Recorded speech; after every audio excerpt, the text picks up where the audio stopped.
Couple of noobs here. Sorry. So, thanks for tuning into the Juicebox Heroes podcast. I'm one of your hosts, PK, and as always, Sweet B Bones Bryles is here. Chris, Dubon Fan Club president, is not available this evening, but he sends his best, and he sends his prediction, and he also sends his apology to me again for telling me that I was going to be incorrect on the prediction for the Royal Series. So, Chris, I accept your apology. And he turned on his office, which was very nice of him. Yes. So, Bryles, what's going on, brother? Tell me what's going on in Bryles life. We know we had League City Marlins playing tonight.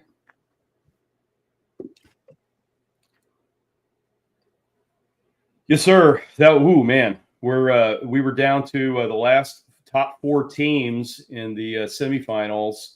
And the 2 teams, the Marlins, obviously our team, we're playing the A's. The 2 unbeaten teams left in the bracket went all the way to the wire. The time expired. We ended up, unfortunately, losing 15-13 with the bases loaded and 2 outs. But, hey, that is baseball. That's the way it goes. Sometimes you win them, sometimes you don't. And it's double elimination, so we've got another one to actually live here coming up soon.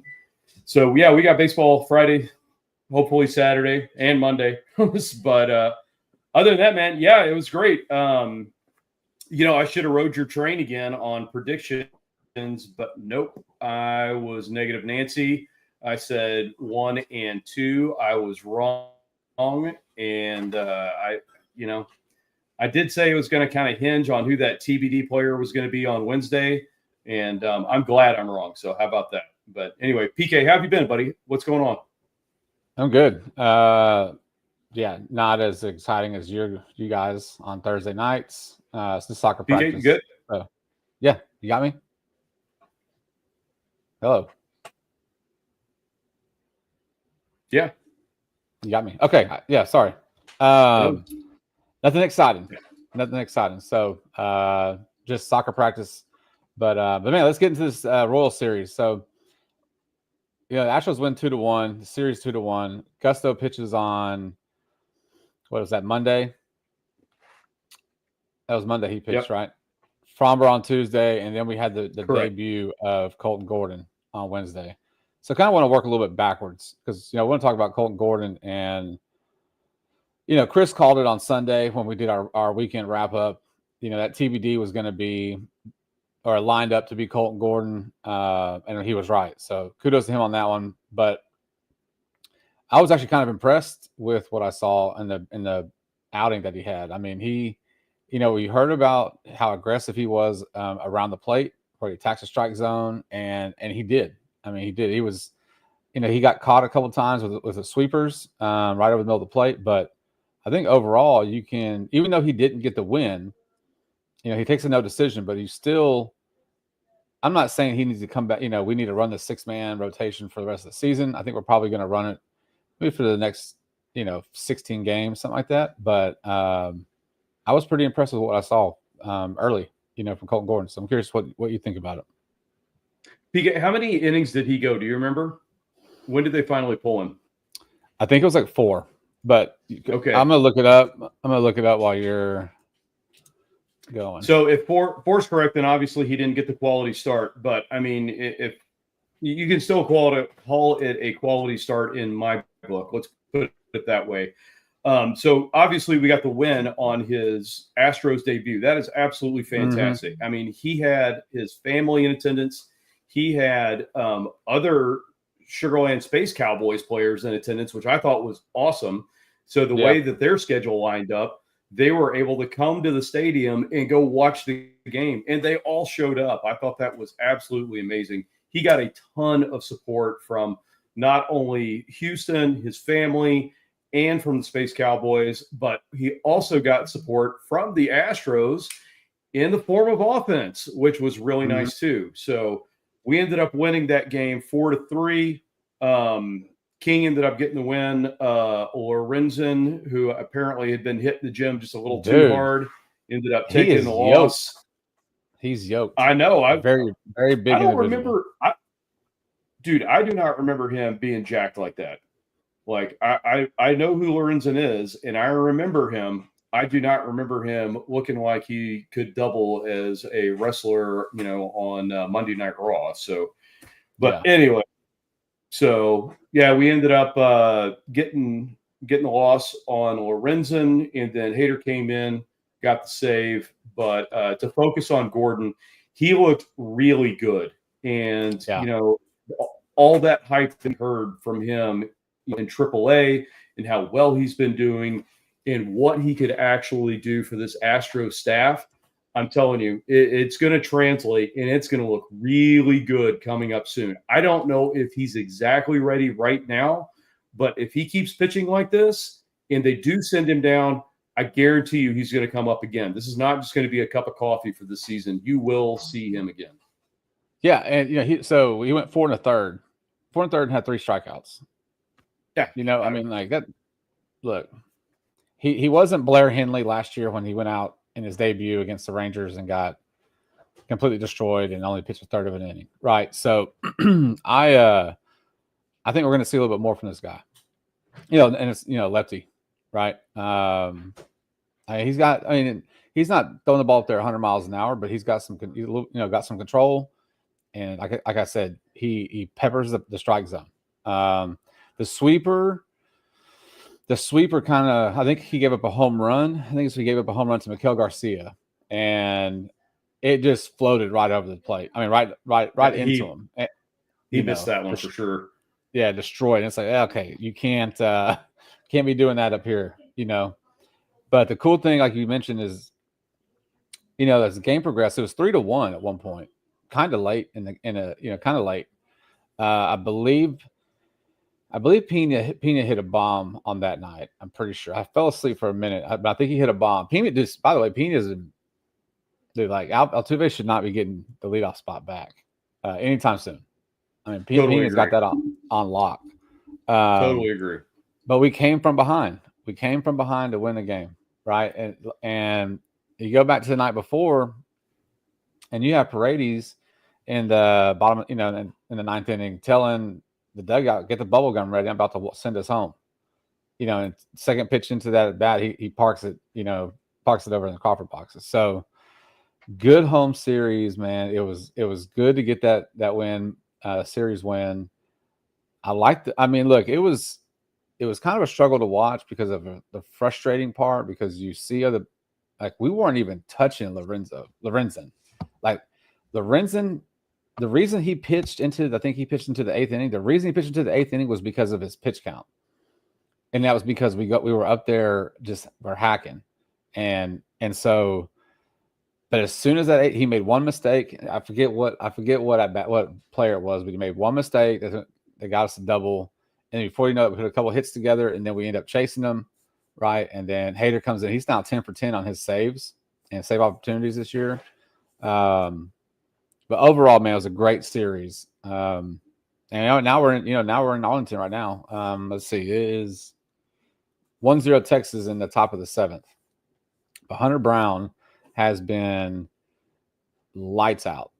The one run is a solo. So, and you got DeGrom on the mound. The thing is, like, that everyone has been making contact off of DeGrom except for Dubon and except for Altuve.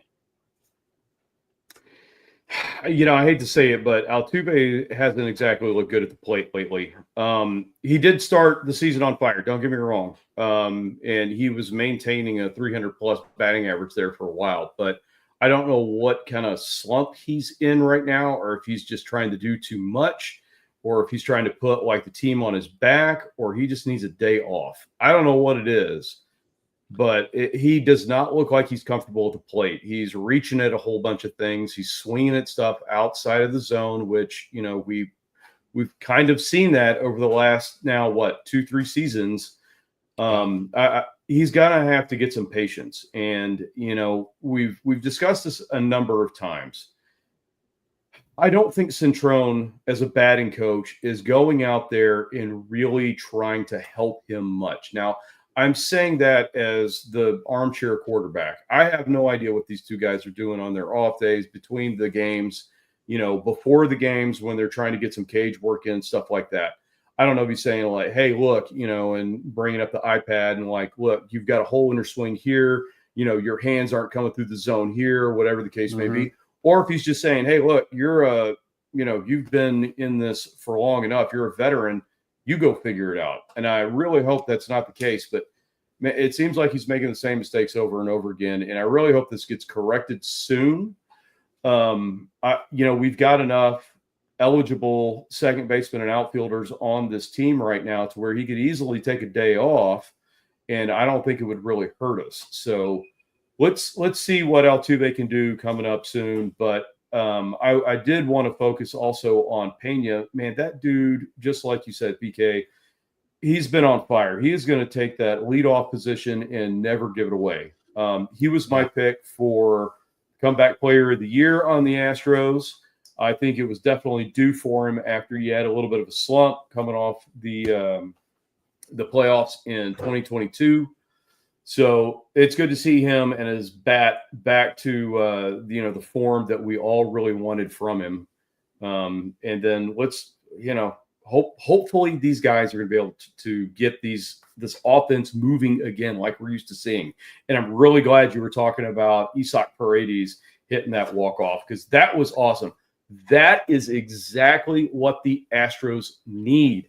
They need that guy with the swagger that's in the dugout that's just, oh, yeah, get the bubble gum ready because I'm about to pop one in the Crawford boxes and actually do it. And then everybody blow up. That was absolutely awesome. I need to see more of that. And if Isaac Paredes is our new, team cheerleader, then let him run with it, man, because obviously he can follow through with what he's talking about. Yeah, absolutely. Tonight I was kind of scrolling on X before we went on, and there was someone on there at Stroh's Dog, and so he was talking about Altuve and free swinging, and like if you're gonna do that, which we know that's what he does, get him out of the 2-hole, right? Move him down. Which I agree with. It's Altuve though. He's gonna get the benefit of the doubt because so I started thinking about it, right? Move him down so he can free swing all the hell he wants. I mean, hell, Dubon, when he's in there, he sees one pitch, right? 2 pitches maybe per at bat. Yeah. So I started thinking about, okay, do we move Altuve down so he can just, do his shit down there? Because like earlier in the game tonight, we had 2 outs, runners on first and second. I think it was what it was. Second and third, first and second. And he goes up there, 3 pitches. He takes the first 2 and then swings at one up, inning over, right? Rally killer. And it's tough to see him go through this slump. And I say all that to say, prior to this streak that Pena was on, Altuve was the only one hitting the damn ball. He was the only one. That's true. That was carrying this team, right, at that time. So, I mean, yeah, like right now it's really painful to watch him go up there and chase and kill rallies and all that stuff. But we also have to remember that the guy carried the team offensively at the beginning of the season when no one was really hitting, right? I mean, he was hitting over, I think, 300. Altuve was. So it is tough to watch now because when you get into these situations like you're up against DeGrom, I'm telling you, I know you're going to watch, rewatch a little bit of it, or catch up on it. But when you see the at bats that these players have had against DeGrom tonight, like they're hitting the ball. Like DeZenzo worked, he worked a 2-out walk, but he saw like 7 pitches, right? I mean, good. I mean, he struck out. I think he struck out his first at bat, but he still saw a lot of pitches. The second at bat, he worked the count, fouled a few off, and takes a walk.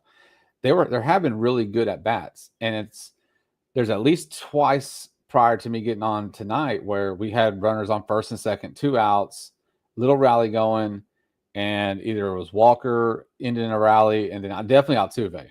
So tonight it was Dubon, Altuve, Walker so far. Like Paredes got robbed on a really sharp hit, like that Adolis caught it. Adolis Garcia, yeah, he caught it going to his left. I mean, it was a good play, but whatever. It's just, man, like the Altuve is in the 2-hole. I just don't know what else to do. I don't know if Espada. I don't think Espada will ever move him down. I got a question for you on that. So, obviously, if you're playing manager, Myers has been absolutely killing it too. So, and with his speed, would you move Myers up in the lineup and then drop Altuve, say to like the 5-hole, something like that, maybe even the 6, and then put Myers in that maybe second or third, or do you leave him where he's comfortable down in the bottom half of the lineup? So I think, oh man, because you have Paredes hitting 2 or 3. Paredes is hitting 3, right? Okay, right. So but I think with Jordan in the lineup, then you move Paredes up, Jordan 3, Walker 4, Altuve 5, Myers 6. I don't know if you can put Myers up in the 2-hole for the time being, right? Without a Jordan in there. Right. But the thing is with Myers too is that his average it was 300 starting tonight. He's hitting 300, but he only has maybe 1 to 3 hits in an 0-2 count for the season. Oh, I didn't know that. Yeah, so all of his hits are coming on a 1 strike, a 0 strike or 1 strike count. Like he only has a handful of hits with 2 strikes. So he's either going to swing and hit it right off the jump, not work the count. We see him. We see what he does at the 6, 7, 8, 9 hole, right? He's up there, trying to get into one. So I don't see why that's not a bad thing, though. But DeZenzo's working. He's having a lot of good ABs, man. Like DeZenzo's got a lot of good ABs. It's kind of funny. We have a DeZenzo problem. He's playing so well. We have a problem that we have to make sure that he is in the lineup, and that means that somebody else is going to be sitting down. And we kind of touched on that in the last episode. It's like, what is Cam Smith doing? He's kind of struggling a little bit, but he's not looking bad by any means. He's been playing great defense too. So it's like right now, you mentioned that too. It's like with Jordan hurt, I'm really glad that we've got all these guys that we can actually utilize. But just to kind of go back and answer my own question a little bit, I kind of like Myers up there. It's with his speed. If he's going to continue to go on this hot streak, why not get him up there?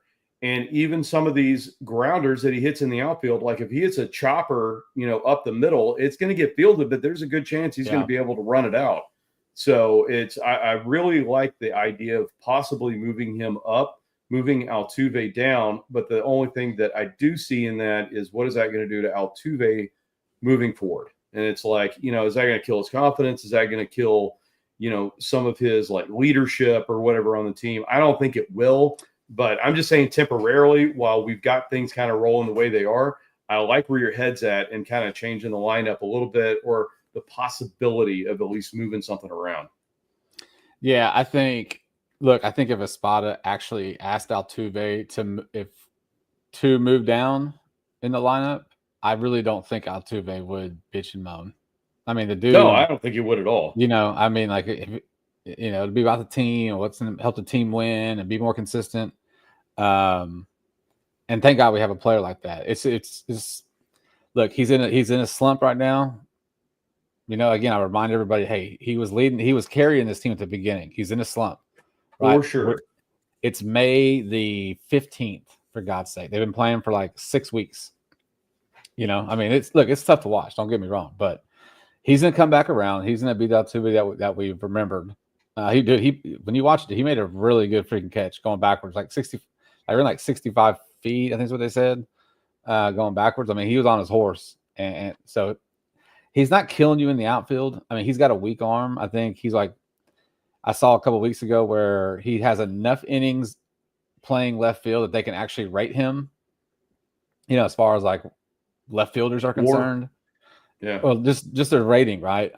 Or his arm speed, whatever it is. But it was pretty much dead last. It was this slow, but we know that, right? So, I think if you move him out, he would be okay with it.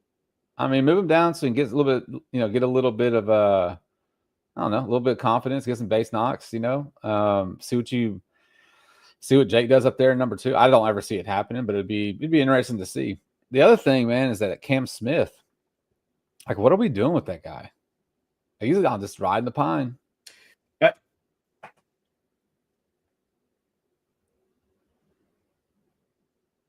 He's kind of got lost in the shuffle. It's been weird. Yeah. I mean, honestly, I don't really know. So, yeah, no, I think if he's just going to continue to, like, we'll see. They're gonna have to do something with him. They're gonna have.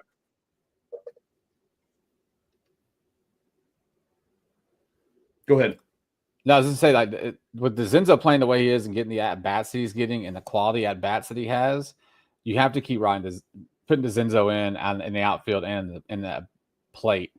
So you're taking at bats away from Cam Smith.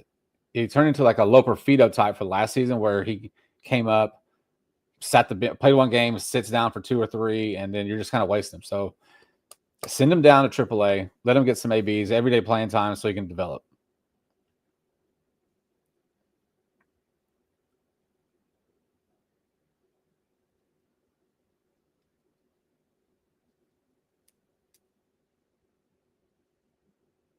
Are we lagging?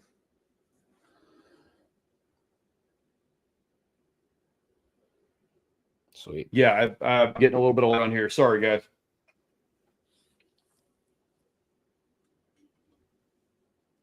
All right. Well, you want to go to the Ranger series and what we got coming up? Yeah, let's go. Yeah, let's go to the Rangers.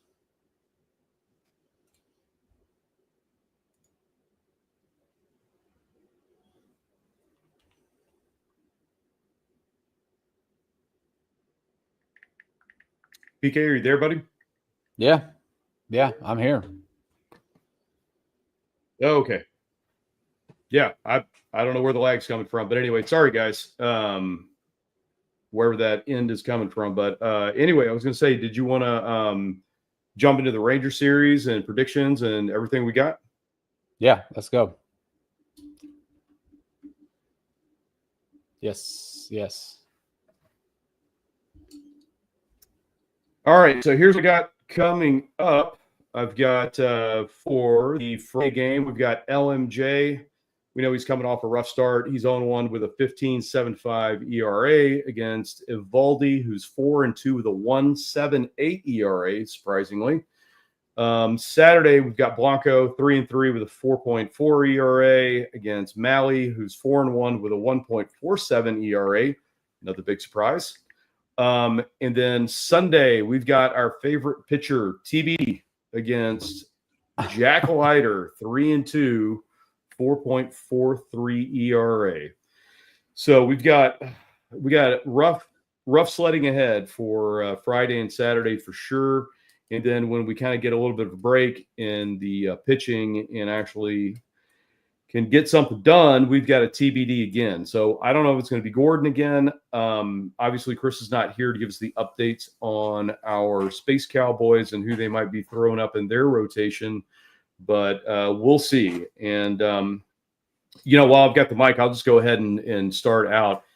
Tonight, obviously it's a very low-scoring game. We may come back. We may win that game. We may lose that game by a very slim margin. We have no idea. So I'm going to say probably the same thing you guys are going to go. I think we're going to end up splitting this thing. And if we don't split, it's going to be really tough to say because of that TBD game on Sunday. So we'll see what happens there. But, I really like our chances, especially with Blanco. And then anytime Hunter Brown's on the mound, I'm always going to be excited about that. LMJ, I hope I don't know if he was tipping pitches. I don't know what he was doing. I hope whatever was wrong with him, he comes back and has a fantastic comeback, especially just to shut everybody up about last week. So, yeah, yeah, I agree. I think we'll split the series 2-2. I like the Hunter Brown game, even though he's losing right now. So I think the TBD, it should be Colton Gordon again. It should be. I would like to see him pitch again. The LMJ, he needs to have a bounce back, and what better bounce back than to go up to Arlington and do it to your little brother, right? So agreed. I'm hoping for an LMJ bounce back. Look, it's the Rangers. They talk a bunch of freaking noise, right? They have the fewest. That the only team, but under them for the fewest runs in the fewest runs in MLB are the Chicago White Sox. Right? So they talk all this noise. They fired their hitting coach, offensive coordinator, which I didn't even know baseball did offensive coordinators, but they do. They hired Brett Boone. They had like his first game. They scored a shit ton of runs, and then it's back to what it is. So we're up there to remind them that we're the big brother, they're the little brother, and I still am going to take the split just based on how the pitching is lining up. But Hunter Brown starting tonight, he is, and I haven't watched a couple of innings, but was dominating. One mistake, gave a solo home run. So the offense needs to pick him up. You're chasing one. You've been hitting DeGrom. Let's get some 2-out hitting, plate these runners in scoring position and get the dub. So it's the Rangers, man. It's the Rangers. It's a 4-game series. Like, let's go. Like, I'm pumped. I'm pumped to watch it all weekend. So I hope I'm wrong. Yeah, look, I hope my split is wrong. I want it to be 3-1 sweep. 3-1 or sweep would be great, right? I think we all took 2-2, right? Yeah, we did. But we got to remind South Oklahoma over there that the silver boot goes through us. It always does. It always does. So just remind them. We'll remind them and let them know. And I think that about covers everything. We'll be back on Sunday evening for the weekend wrap up, and we'll see how this series ends up. Yes, see above, and then we'll get into the series coming up next week. Who we have next Monday? Mondays? You schedule it? I do not. I had it up a minute ago, and I ended up closing it. All right. Well, score update is bottom 8, still chasing 1. Hunter Brown still on the bump. Well, I like that. Dude, I'm telling you, dude, like, they were hitting DeGrom tonight. It wasn't because DeGrom was like dominating them. They were hitting this guy. Caratini had the first. He had a double down the right field line. Then he went oppo with a single. Caratini was 2 for 2 at least earlier. It was 2 for 2 against them. So I don't know, man. It's the Rangers, and we need to beat them just simply because it's the Rangers. So next week, we are flying to Tampa Monday, Tuesday, Wednesday, and then coming home for a 4-game series against the Seattle Mariners. Seattle. Then That's Oakland. Good. So okay, we've got a lot of division rivals we're playing this upcoming month. Well, for the rest of the month. So yeah. Well, cool. Let's. Is there anything else you got, brother? We'll get the hell out of here. No, that's it. I want to go catch the rest of this game. So let's go Astros, and good.